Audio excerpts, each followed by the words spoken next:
সময় কত বিচিত্র হয়। সময় আমাদের পক্ষে থাকলে আমরা নিজেদের রাজা মনে করে নিই, আর সেই সময় যদি বিপক্ষে চলে যায় তাহলে নিঃস্ব হতে সময় লাগে না। তাই মানুষের একটা অভ্যেস আছে, খারাপ সময়ের জন্য কিছু সঞ্চয় করা। আত্মীয়, বন্ধু খারাপ সময় পাশ থেকে সরে যায়। যশ, মান প্রতিকূল সময় চিরস্থায়ী হয় না। তাই মানুষ মনে করে অর্থ সঞ্চয় করাই শ্রেয়। অর্থের কোনো হৃদয় নেই যা সময়ের সাথে পরিবর্তিত হবে। সংসার বলে সর্বদা অর্থ সঞ্চয় করতে থাকুন। খারাপ সময় অবশ্যই কাজে লাগবে, কিন্তু আমি বলবো শুভ কর্ম করতে থাকুন, আনন্দে থাকুন, নিজের ওপর আর ঈশ্বরের ওপরে বিশ্বাস রাখুন। খারাপ সময় কখনো আসবেই না। রাধা রাধা। প্রকৃতি মানুষকে এক বিশেষ শক্তি দিয়েছে, অন্য জীবের থেকে বেশি শক্তি দিয়েছে।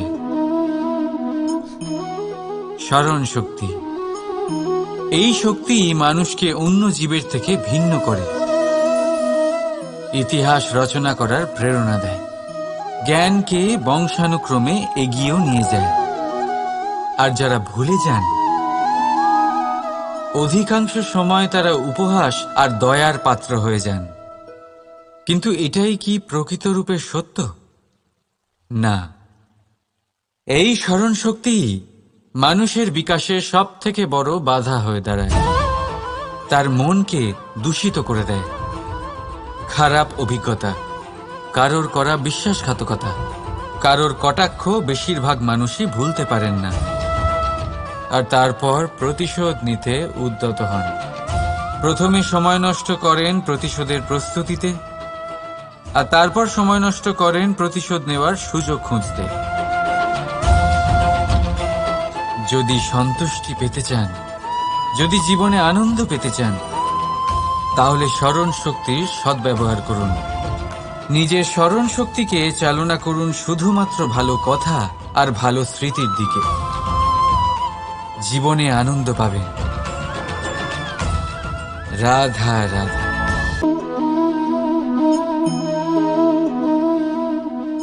আপনার কি মনে হয় আমি কি করছি? আপনি বলবেন আমি প্রদীপ জ্বালাচ্ছি। সঠিক, কিন্তু প্রশ্ন হচ্ছে যে আমি কি আপনাকে বলেছি যে একে প্রদীপ বলা হয়? না। এই প্রদীপ কি নিজেই নিজের পরিচয় আপনাকে দিয়েছে? না। তাহলে আপনি কি করে জানলেন যে একে প্রদীপ বলা হয়? উত্তর হচ্ছে প্রকাশ, যে স্বয়ং জ্বলে অন্ধকারের মধ্যে সংসারকে পথ দেখায়, সেটাই প্রদীপ। যা নিরাশার মাঝে আশার আলো প্রদর্শন করে, সেটাই প্রদীপ। অপর দিকে আছে সাপ, যাকে না দেখেও তার ফনার আওয়াজ শুনেই লোকে ভয় পেয়ে যায়। তার মানে ব্যক্তির পরিচয় তার কর্মের দ্বারা পাওয়া যায়। তাই আপনার এটা বলার প্রয়োজন নেই যে আপনার পরিচয় কি। এটা আপনার কর্মই নিশ্চিত করবে যে লোকে আপনাকে প্রদীপ ভেবে ভালোবাসবে নাকি সাপ ভেবে ভীত হয়ে থাকবে। রাধা রাধা। আপনি কি ওই মাকড়সার জাল দেখতে পাচ্ছেন? মাকড়সারা ভীষণ পরিশ্রম করে এটা তৈরি করে, নিজের শরীরের রস দিয়ে এই জাল বোনে। আপনি কি এটার উদ্দেশ্য জানেন? আসলে মাকড়সা এই জালে ছোট কীটপতঙ্গ ধরে তাদেরকে খাদ্যরূপে গ্রহণ করে। কিন্তু আপনি কি এই কথা জানেন যে একদিন মাকড়সা নিজেই নিজের জালে জড়িয়ে মৃত্যুবরণ করে থাকে? বলুন কি করেন আপনি এই জাল দেখতে পেলে? দেখতে পেলেই মুছে ফেলেন এর অস্তিত্ব, তাই না? তেমনি অন্যদিকে পাখির বাসা, পাখিরাও ভীষণ পরিশ্রম করে এটা তৈরি করে। কিন্তু যদি পাখি একদিন এটা ছেড়ে চলে যায়, তাহলেও লোকে এটা নষ্ট করে দেয় না। কারণটা কি? এর কারণ হলো এর নির্মাণ জীবন সঞ্চারের জন্য করা হয়েছিল, নষ্ট করার জন্য নয়। তাই মনে রাখবেন, জীবনে আপনার পরিশ্রম যতই বেশি হোক না কেন, যদি আপনার লক্ষ্য শুভ না হয়, তাহলে আপনারও বিনাশ নিশ্চিত। তাই সৃজন করতেই থাকুন আর মুগ্ধ হয়ে বলুন, রাধা রাধা। মানুষ নিজের পরিবারের জন্য কত কিছুই না করে, দিন রাত পরিশ্রম করতে থাকে যাতে তার পরিবারের প্রয়োজন পূরণের জন্য অর্থ রোজগার করতে পারে। কিন্তু শুধু অর্থ রোজগার করাটাই কি যথেষ্ট? আপনি বলবেন, হ্যাঁ নিশ্চয়ই, অর্থ দিয়ে সব কিছু পাওয়া যায়, বিদ্যা পাওয়া যায়, বাড়ি পাওয়া যায়, ওষুধ পাওয়া যায়, আর কত কিছুই না পাওয়া যায়। এই সব একটা পর্যায় পর্যন্ত সঠিক, কিন্তু একটু মন দিয়ে ভেবে দেখুন, যখন কোনো শিশু অসুস্থ হয়ে পড়ে, তখন সে ওই তিক্ত ওষুধ কেন খেয়ে নেয়? এই জন্য কারণ ওর পিতা সেই ওষুধ অর্থ দিয়ে কিনেছে? না, বরং এই জন্য কারণ তার পিতা যে তার সামনে দাঁড়িয়ে, তার ওপরে তার বিশ্বাস আছে। বিশ্বাস আছে যে উনি তার কিচ্ছু হতে দেবেন না। এই বিশ্বাস, এই সংস্কার, এই শিক্ষা কখনো অর্থ দিয়ে পাওয়া যায় না। এটা পাওয়া যায় সেই সময় থেকে যা মাতা পিতা তাদের সন্তানের সাথে কাটিয়েছেন। তাই জীবনে অর্থ অবশ্যই উপার্জন করুন, কিন্তু নিজের পরিবারকেও সময় দিন, আনন্দ পাবেন। রাধা রাধা। বিরোধিতা এমন এক শব্দ যা শুনে আমরা সবাই ভয় পেতে থাকি। যদি কেউ আমাদের বিরোধিতা করে তা আমাদের সহ্য হয় না। আমরাও কারোর বিরোধিতা করে কোনো শত্রুতা করতে চাই না। এই ধরনের ভাবনা আমাদের মনে আসতেই থাকে। কিন্তু বিরোধিতা, এই শব্দ আপনার শান্তির জন্য, আপনার সুখের জন্য কতটা গুরুত্বপূর্ণ তা আপনারা জানেন না। তাই যদি কাল এসে কেউ আপনার বিরোধিতা করে, তখন সবার আগে নিজেকে যাচাই করুন। আপনি কি ভুল করেছেন? আপনার দোষ কি? নিজের মধ্যে কি ত্রুটি আছে সেটা বোঝার চেষ্টা করুন, নিজেকে সংশোধন করার চেষ্টা করুন। তারপর দেখুন, বিরোধিতার এই আগুন আপনাকে স্বর্ণ থেকে কুন্দন বানিয়ে তুলবে। বলা হয় এই সংসারে খারাপ বেড়েই চলেছে, কিন্তু তার কারণ এ নয় যে খারাপ মানুষ বেড়ে চলেছে। তার কারণ হলো যে ভালো মানুষ, যাদের ভালো চিন্তা, ভালো বিচারধারা আছে, তারা খারাপের বিরোধিতা করতে পারে না। যদি আপনার সম্মুখে কোনো খারাপ কর্ম হয়, তাহলে তার বিরোধিতা করতে সংকোচ করবেন না, কারণ বিরোধিতার এই আগুন মন্দকে পিছুপা হতে অবশ্যই বাধ্য করে। রাধা রাধা। বিশ্বাস, জীবনে বিশ্বাস কতটা গুরুত্বপূর্ণ। একজন স্ত্রী তার স্বামীর হাত ধরে যে কোনো জায়গায় যেতে পারেন, এর কারণ হলো বিশ্বাস। তার নিজের স্বামীর ওপরে বিশ্বাস আছে। যখন একজন মা তার ছোট বাচ্চাকে কোলে তুলে হাওয়ায় ওঠায়, তখন সেই বাচ্চা ভয়ভীত হয়ে যায় না। তার কারণ হলো বিশ্বাস। তার বিশ্বাস আছে যে তার মা তার কিচ্ছু হতে দেবে না। এক বৈদ্যের দেওয়া ঔষধ সন্তান কিছু না বুঝে শুনেই খেয়ে ফেলে। সেই বৈদ্যের জ্ঞানের বিষয়ে তার কোনো ধারণাই থাকে না, শুধু নিজের পিতার উপরে বিশ্বাস আছে যে তার পিতা তাকে খারাপ কিছুই দেবে না। যখন এই সংসারের প্রতিটা বন্ধন বিশ্বাসের ওপরে দাঁড়িয়ে আছে, তাহলে কেন এই বিশ্বাসকে আমরা জীবনে আনতে পারি না?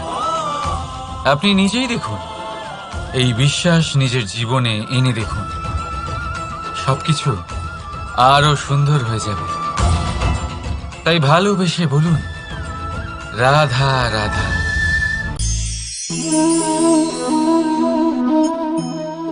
অহংকার,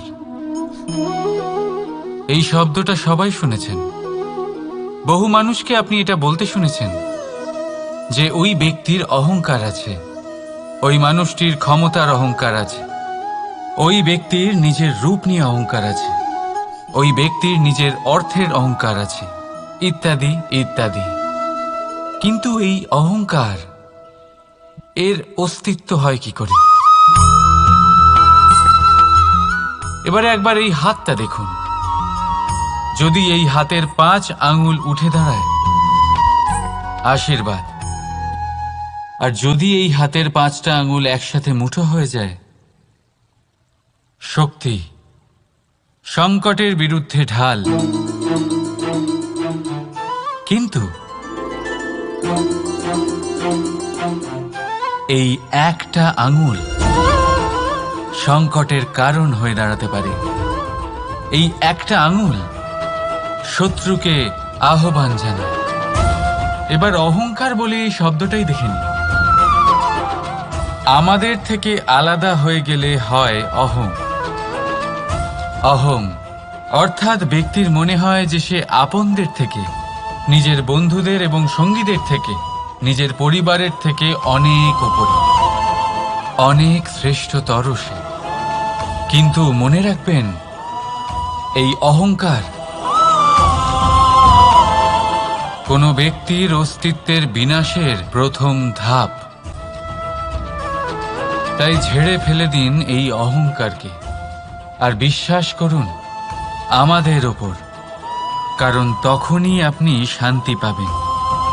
আর সেই শান্তির সাথেই বলে উঠবেন, রাধা রাধা।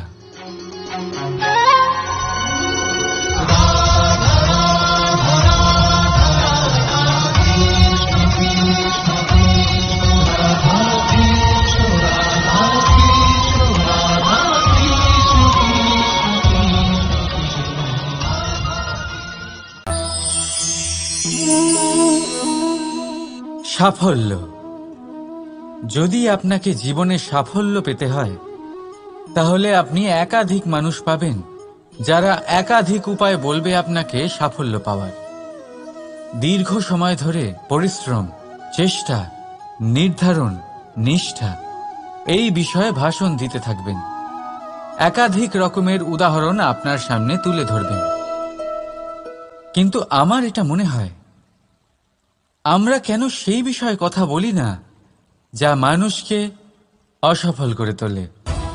শুধু দুটো ব্যাপার অসফল হওয়া নিশ্চিত করে। শুধু 2 ধরনের মানুষ বেশিরভাগ অসফল হন। প্রথম তারা যারা ভাবে অনেক কিছু কিন্তু কিছুই করে না। আর দ্বিতীয় তারা যারা অনেক কিছু করতে থাকে কিন্তু ভাবনা চিন্তা না করে। ভাবনা আর কর্ম, এদের মাঝে সামঞ্জস্য রাখা খুব জরুরি। যদি এটা থাকে, তাহলে জীবনে কখনো অসফল হবেন না। রাধা রাধা। আপনি অনেককে এই কথা নিশ্চয়ই বলতে শুনেছেন, এই ব্যক্তির দৃষ্টিতে দম্ভ আছে, এই ব্যক্তির চোখের ওপর অহংকারের পর্দা পড়ে আছে, ইত্যাদি ইত্যাদি। চলুন আমি আপনাকে একটা প্রশ্ন করছি। আপনি দেখেন কি দিয়ে? দৃষ্টি দিয়ে নাকি দৃষ্টিভঙ্গির সাহায্যে? ভাবুন। চিন্তায় পড়ে গেলেন নিশ্চয়ই। দৃষ্টি যে কোনো বস্তুর বা যে কোনো মানুষের শুধু বাইরের রূপটা দেখায়, যেখানে দৃষ্টিভঙ্গি আপনাকে সোজা আসল পরিচয়ের সাথে সাক্ষাৎ করায়। উদাহরণ হিসেবে চন্দ্র চন্দ্র আমরা সবাই দেখেছি। বহু মানুষ আছেন কে ভগবান ভেবে পুজো করবেন, নাকি ভগবানকে পাথর ভেবে পরিত্যাগ করবেন, সিদ্ধান্ত আপনার। কিন্তু এই সিদ্ধান্ত নির্ভর করে আপনার দৃষ্টিভঙ্গির ওপর। তাই নিজের দৃষ্টিভঙ্গি শুভ রাখুন, নিজের দৃষ্টিভঙ্গিতে ভালোবাসা রাখুন, আর আনন্দে বলুন রাধা রাধা। বড় বড় রাজমহলের বড় বড় ইমারতের চূড়া কত সুন্দর হয়, কিন্তু আপনি কি কখনো এই বিষয়ে ভেবেছেন যে এই সুন্দর চূড়ায় পৌঁছতে গেলে আপনাকে পৃথিবীতে পা ফেলতেই হবে? সেই সুন্দর চূড়ায় পৌঁছে দীপ্তি পাওয়ার জন্য আপনাকে একটা কঠিন পথ অবলম্বন করতেই হবে। যদি আপনি কোনো কঠিন পথে না গিয়ে এই পৃথিবীর সাহায্য ছাড়াই শুধু উচ্চতার দিকে অগ্রসর হতে থাকেন, তাহলে সর্বদা অসফল হবেন। সেই জন্য নিজের স্বপ্ন পূরণের এই যাত্রাতে নিজের পথ কখনোই হারাবেন না, নিজের পথ থেকে সরবেন না। যদি এমন করেন তাহলে তো আপনার স্বপ্ন পূরণ হবেই না, তার সাথে আপনি নিজের পথও হারাবেন। রাধা রাধা। কৌতুক অর্থাৎ হাসি, এটা জীবনে কতটা গুরুত্বপূর্ণ। আমরা সর্বদাই হাসতে চাই, আমরা সর্বদা অন্যের মুখে এই হাসি দেখতে চাই। কিন্তু এই কৌতুক অনেক প্রকারের হয়, আর এই কৌতুকের ভিত্তি কি সেটাও খুব গুরুত্বপূর্ণ। কৌতুক কেবল তখনই পাবেন যখন তা শুদ্ধ মন থেকে আসবে। কৌতুক তখনই পাবেন যখন তা সামনের জনকেও হাসিয়ে তার কষ্ট হরণ করবে। এবারে যদি কৌতুক হিংসার থেকে বেরোয়, তখন তা কটাক্ষ হয়ে যায়, সামনের মানুষের মনে আঘাত করে। তারপরে সে তৈরি থাকে যে কখন আপনার উপরে আবার প্রহার করতে পারবে। তাই যদি হাস্য কাউকে ছোট করার জন্য হয়, তা হাস্য নয়, উপহাস হয়ে যায়। আর তা সামনের জনকে আনন্দ নয়, শুধু অপমান দেবে। আর অপমানিত ব্যক্তির মন তিক্ত হয়ে থাকে। তাই মনে রাখবেন যে এই কৌতুক যেন কৌতুকই থাকে, তা উপহাস বা কটাক্ষ না হয়ে যায়। রাধা রাধা। মানুষ এই শব্দের সূচনা হয় মন থেকে, আর সেই জন্যই হয়তো আমাদের এই মন এতটা গুরুত্বপূর্ণ। এবারে দেখুন না, আমাদের মনই সবকিছু চালনা করে। মনই সেই যে কল্পনা করে, মনই সেই যা কল্পনাকে বাস্তবে পরিণত করার জন্য পরিশ্রম করতে আমাদের প্রেরণা যোগায়। মনই সেই যা লোভের জালে জড়িয়ে পড়ে। মনই সেই যা অভিমানের পর্দা দিয়ে ঢেকে যায়। আর এই মনই সেই যা আপনাকে বিনাশের দিকে টেনে নিয়ে যেতে পারে। কিন্তু যদি তা পরোপকার করার ইন্ধন পায়, তাহলে এমন কোনো মহান কাজ নেই যা আপনি করতে পারবেন না। কিন্তু এই মন কি? এটা বোঝানো যায় দুটো শব্দের মাধ্যমে, দুটো সহজ শব্দ। প্রথম, একজন কুশল সেবক। দ্বিতীয়, একজন সংকটপ্রবণ মালিক। যদি আপনার এই মন আপনার নিয়ন্ত্রণে থাকে, তাহলে সে হলো আপনার সেবক। তাই আপনার অস্তিত্ব আছে। কিন্তু যদি আপনার মন আপনার কর্মের ওপরে নিয়ন্ত্রণ করে, তাহলে এই মন আপনার মালিক, আর তখন আপনার বিনাশ নিশ্চিত। তাই নিজের এই মনকে নিয়ন্ত্রণে রাখুন, কিন্তু ভালোবেসে। আসুন আমার সাথে আনন্দে বলুন, রাধা রাধা। এই সূঁচ দেখতে পাচ্ছেন আপনি? এটা শুদ্ধ লোহা দিয়ে তৈরি, বস্ত্র সেলাই করার কাজে লাগে, অস্ত্রোপচারে কাজে লাগে। কিন্তু আপনি কি কখনো ভেবে দেখেছেন এই সূঁচ কিভাবে তৈরি হয়? লোহার এক বড় অংশকে পিটিয়ে পিটিয়ে টেনে টেনে তাকে পাতলা বানানো হয়। এরপরেই আমরা পেয়ে থাকি সূঁচ। ভাবুন, যদি লোহার টুকরোতে অনর্গল প্রহার করার ফলে একটা লোহার টুকরো সূঁচে পরিণত হয়, তাহলে আমাদের জীবনে অনর্গল চেষ্টা করার ফলে জীবনের সমস্ত অংশকে আমরা কত প্রভাবশালী কাজে পরিণত করতে পারি। শুধু প্রয়োজন দৃঢ় নিশ্চয়তা। তাহলে আসুন আমার সাথে ভালোবেসে বলুন, রাধা রাধা।